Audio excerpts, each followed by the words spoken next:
I had two things to do on that last Saturday of September in 1958 in my home in Butte, Montana. The first thing that I had to do was to fix the furnace. The pump had burned out, and it was a hot water furnace, and so that needed to be fixed. The second thing that I needed to do was to get a date to the autumn formal that was 1 week away. Fixing the furnace by replacing the pump was pretty easy, but getting a date took an incredible amount of courage. I was a senior, you see, in high school. I never, ever had a date before. How weird was that? I worried about it. On Saturday nights, especially when all of my friends were out and they were having a great time with their dates and there were dances and they were at the movies, I would go to bed at 9 o'clock. And that's when Lucky Logger Dance Time came on. And they reviewed all of the top hits. It was a countdown, the first countdowns that they had. Came out of San Francisco. And I would lie in bed and listen to that. And then at midnight, it was over. And it would close with the theme that sung by the Pied Pipers, which was Dream. And it started out, dream when you're feeling blue. And that's how I felt. There I was, all alone, feeling blue, and I had no one to talk to, and it hurt. Now, 2 weeks before, my two buddies, Will and Ted, had badgered me into getting a date for this autumn formal. They asked me if I could get a date, and I said, oh yeah, it'll be no problem. Well, 2 weeks had gone by, and I put it off every single day. I wanted to call a girl that was in my chemistry class whose name was Samantha. And I had to call her on this Saturday. I walked upstairs to the second floor to where there was an extension phone where no one in the house could hear me talking to make the phone call to Samantha. And as I got up there, I thought, it's 10 o'clock right now. You know, Samantha and her family still might be asleep. So I was relieved that I wouldn't call then, and I went downstairs and started to work on the furnace.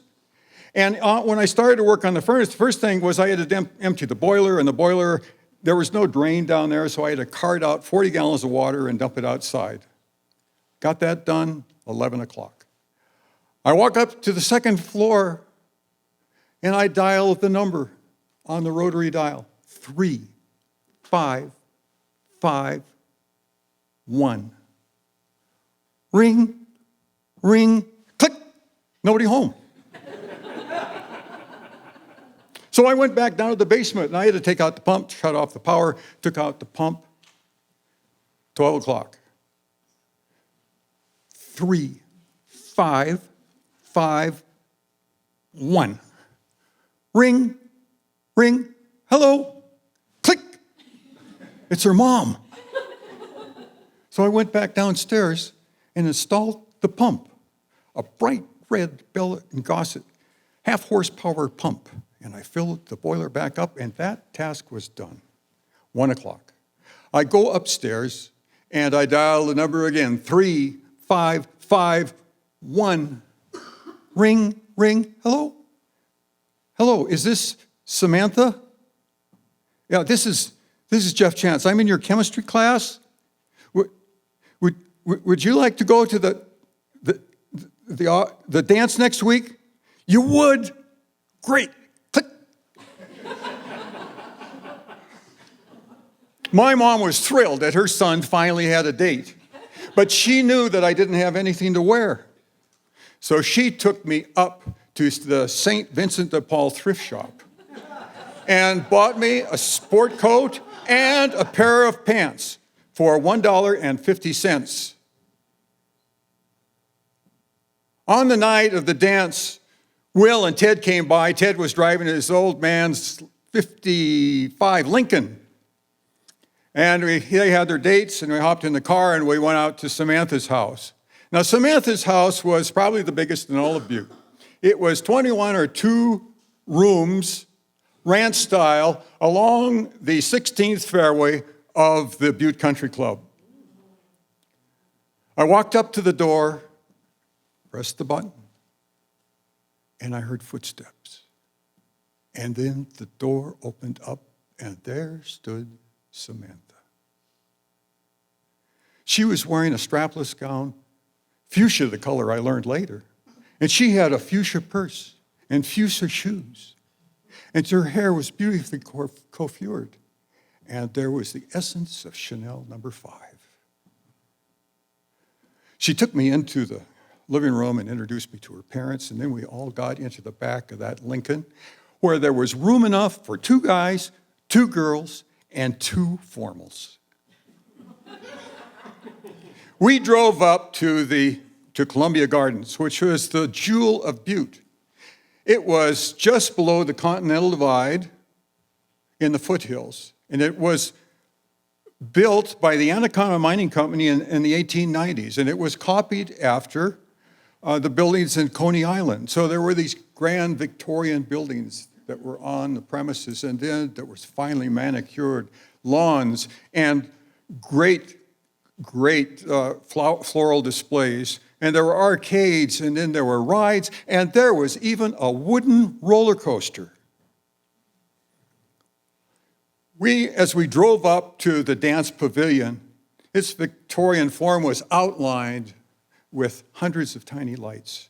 And we got out of the car and we walked together up the wide steps that went up to the first floor that went inside. We could hear the band playing. Now, Will, who was the class president, told us that 20-piece band that was playing that night cost $100. And so we got inside, and here are all of these grand Victorian trappings, and there's fine woods, and there's a balcony that went all the way around, and there was a dance floor that went on forever, and the band was playing in the bandstand with a proscenium over it. And there were lights, Chinese lanterns. They were orange and gold. Well, as soon as we got in there, of course, the girls disappeared to the powder room. So the 3 of us decided that we would go over to the bar and drink some punch. When we got there, Will showed us the proper way to drink punch, and we had our clear glass platters, or what do you call them? Saucers, yes, and our clear glass cups. And as we drank and drank tropical fruit punch and 7-Up, Ted said, "Tonight is the night of the great levitations." What are you talking about? Tonight is the night where all the stars and the planets are in alignment. We're having this formal dance at Columbia Gardens, and all the girls are wearing strapless gowns. And the weather is perfect tonight, so the roller coaster can run. And at intermission time, when we get on the roller coaster and we go up to the very top and we start to go down in a zero gravity environment, the girls' breasts levitate. They what? Levitate. Where in the heck did you ever hear that? Marko Stanisic. You know, he graduated last year. He was the jock. And 2 years ago, he said that happened. It didn't happen last year because the weather was bad. And other kids, I know other guys that have said the same thing. I said, Ted, I don't know if I really think that's great. But I'll tell you what we'll do. When the girls come back, we'll ask them if it's true. Ted said, "Are you crazy, Chancey?" Gotcha, Ted, gotcha. Well, the girls came back, and we started to dance. And Samantha and I really hit it off. There were lots of things we could talk about. And I stuttered some, but we talked and laughed and talked and laughed. And then we exchanged dances with Will and his date, and with Ted and his date. And then it was intermission. And Ted said, hey, I saw that the roller coaster is running. How about we all go ride the roller coaster? And the girls thought it was great. So we walked out the door, up the boardwalk, past the games, the arcades, to the carousel, and then we turned left and we walked into where the roller coaster was. In the roller coaster, we sat 2 in front, 2 in the middle, 2 in back. The cable caught a hold of the roller coaster, and then the safety escapement started to go clunk, clunk, clunk, clunk. And as we went higher and higher and higher, the anticipation increased, and finally we got to the top, and yeah!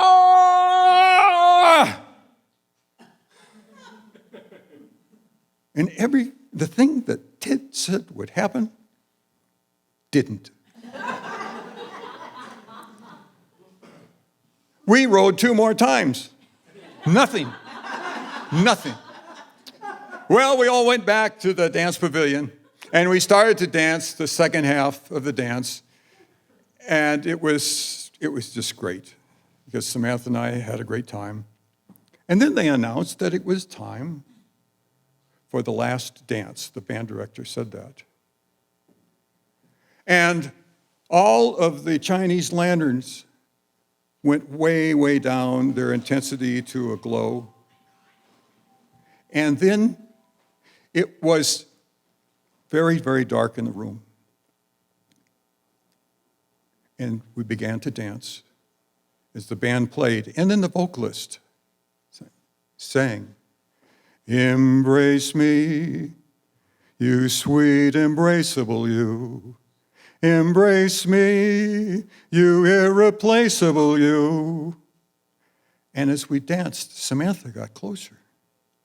And then Samantha put her head on my shoulder.